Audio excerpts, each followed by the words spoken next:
so grave that a hush fell upon the group. "If you've had your 3 wishes, it's no good to you now then, Morris," said the old man at last.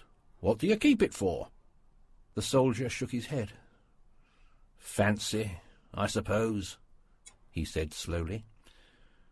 "I did have some idea of selling it, but I don't think I will. It has caused enough mischief already.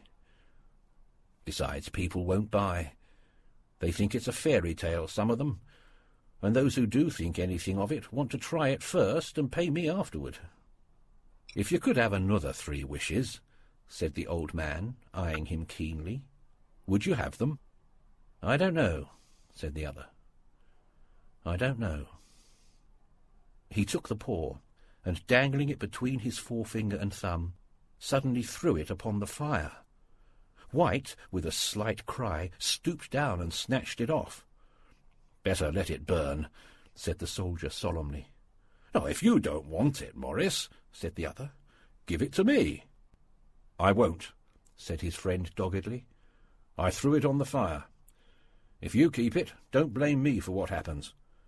Pitch it on the fire again like a sensible man." The other shook his head and examined his new possession closely. "How do you do it?" he inquired.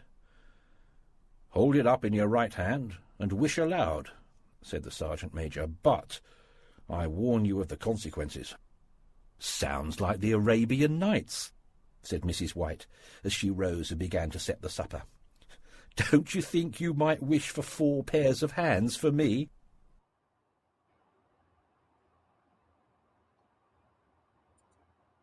Her husband drew the talisman from his pocket, and then all 3 burst into laughter as the sergeant-major, with a look of alarm on his face, caught him by the arm. "If you must wish," he said gruffly, "wish for something sensible." Mr. White dropped it back in his pocket, and placing chairs motioned his friend to the table. In the business of supper, the talisman was partly forgotten, and afterward the 3 sat listening in an enthralled fashion to a second instalment of the soldier's adventures in India. "If the tale about the monkey's paw is not more truthful than those he has been telling us," said Herbert, as the door closed behind their guest, just in time for him to catch the last train, "we shan't make much out of it." "Did you give him anything for it, father?" inquired Mrs. White, regarding her husband closely. "A trifle," said he, colouring slightly. "He didn't want it, but I made him take it, and he pressed me again to throw it away." "Likely," said Herbert, with pretended horror. "Why, we're going to be rich and famous and happy. Wish to be an emperor, father, to begin with. Then you can't be henpecked." He darted round the table, pursued by the maligned Mrs. White, armed with an antimacassar. Mr. White took the paw from his pocket and eyed it dubiously. "I don't know what to wish for, and that's a fact," he said slowly. "It seems to me I've got all I want." "If you only cleared the house, you'd be quite happy, wouldn't you?" said Herbert, with his hand on his shoulder. "Well, wish for £200, then. That'll just do it." His father, smiling shamefacedly at his own credulity, held up the talisman, as his son, with a solemn face somewhat marred by a wink at his mother, sat down at the piano and struck a few impressive chords. "I wish for £200, said the old man, distinctly. A fine crash from the piano greeted the words, interrupted by a shuddering cry from the old man. His wife and son ran toward him.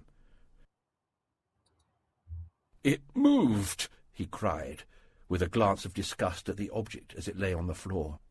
"As I wished, it twisted in my hand like a snake."